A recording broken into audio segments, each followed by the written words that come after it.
perkenalkan, nama saya Lisa Amalia dari Fakultas Ekonomi Universitas Batam, jurusan Manajemen semester 8. Baik, di sini saya akan menjelaskan tentang manajemen strategis.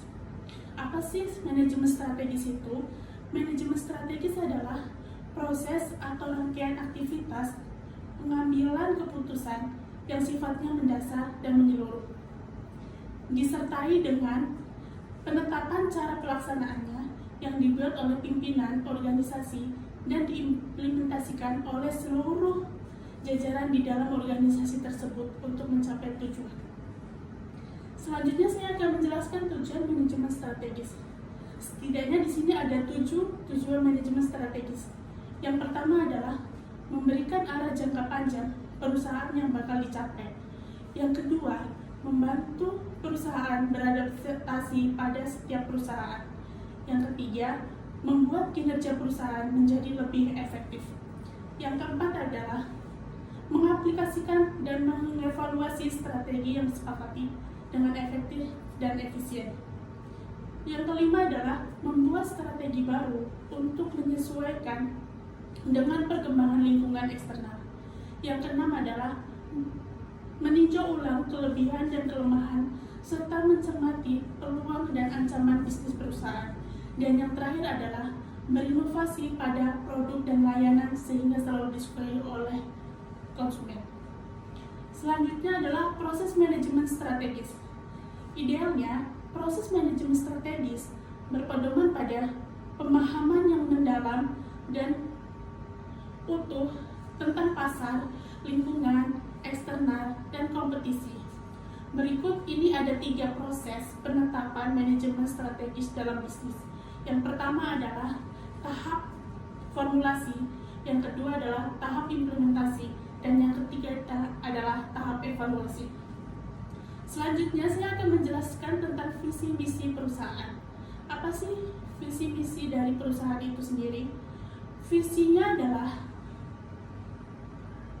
pandangan jauh ke depan atau ke arah mana usaha ini akan melangkah. Sedangkan misi adalah keinginan untuk mencapai sasaran atau target yang dilakukan untuk mewujudkan visi dan mencapai tujuan.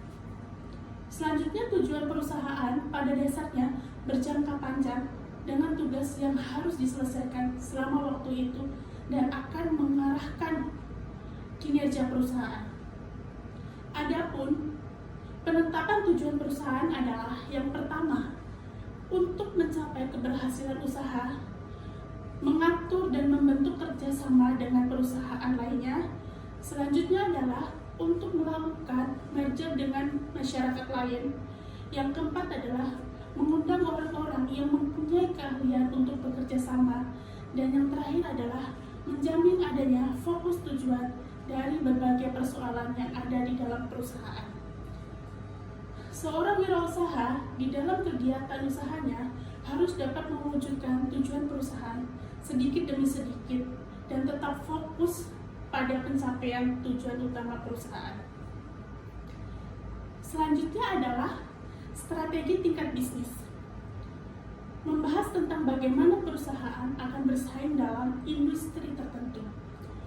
Kunci strategi tingkat bisnis menurut Michael Porter yaitu dimensi pertama, keunggulan kompetitif perusahaan menekankan biaya operasional atau mewujudkan keunikan bagi pasar. Selanjutnya adalah dimensi kedua, yaitu tentang ruang lingkup operasi perusahaan, yaitu target pasar secara umum atau segmen pelanggan secara khusus. Selanjutnya adalah strategi tingkat bisnis itu ada 4. Yang pertama adalah kepemimpinan biaya, yang kedua adalah diferensiasi, yang ketiga adalah kepemimpinan biaya terfokus, dan yang keempat adalah diferensi terfokus. Selanjutnya adalah strategi kepemimpinan biaya.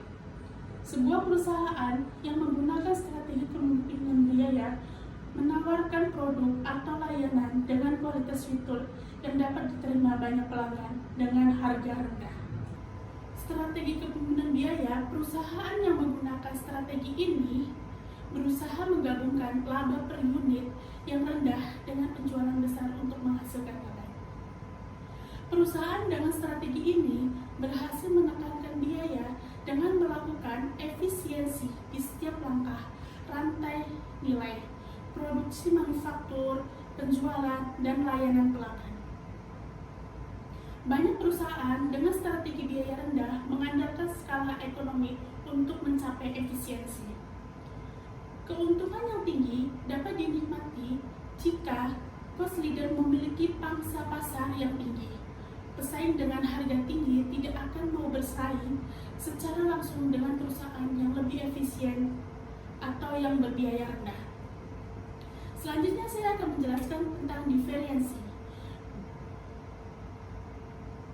Perusahaan menggunakan strategi ini untuk mencoba meyakinkan pelanggan untuk membayar harga lebih tinggi untuk barang dan jasanya dengan menyediakan fitur unik dan diinginkan pelanggan.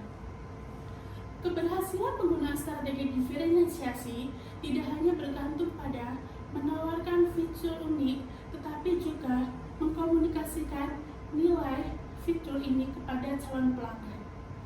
Akibatnya, periklanan secara umum dan pembangunan merek pada khusus yang pentingnya untuk strategi ini.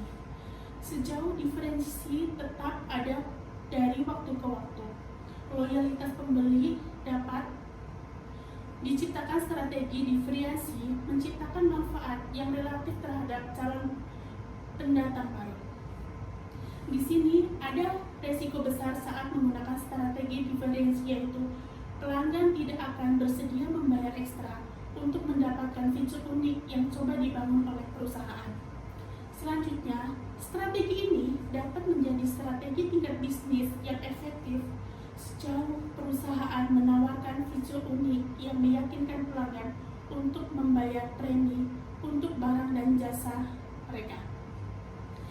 Strategi kepemimpinan biaya terfokus dan strategi diferensiasi terfokus. Strategi kepemimpinan biaya terfokus dan strategi diferensiasi terfokus. Pertama adalah strategi kepemimpinan biaya terfokus membutuhkan persaingan berdasarkan harga untuk menargetkan pasar yang sempit. Yang kedua adalah strategi diferensiasi terfokus membutuhkan penawaran fitur-fitur yang memenuhi permintaan pasar yang sempit. Mungkin hanya ini yang bisa saya sampaikan tentang beberapa dari perkuliahan manajemen strategi. Hanya itu yang bisa saya sampaikan. Apabila ada kesalahan, kekeliruan, mohon untuk dimaafkan. Saya akhiri, wabillahi taufiq wal hidayah. Wassalamualaikum warahmatullahi wabarakatuh.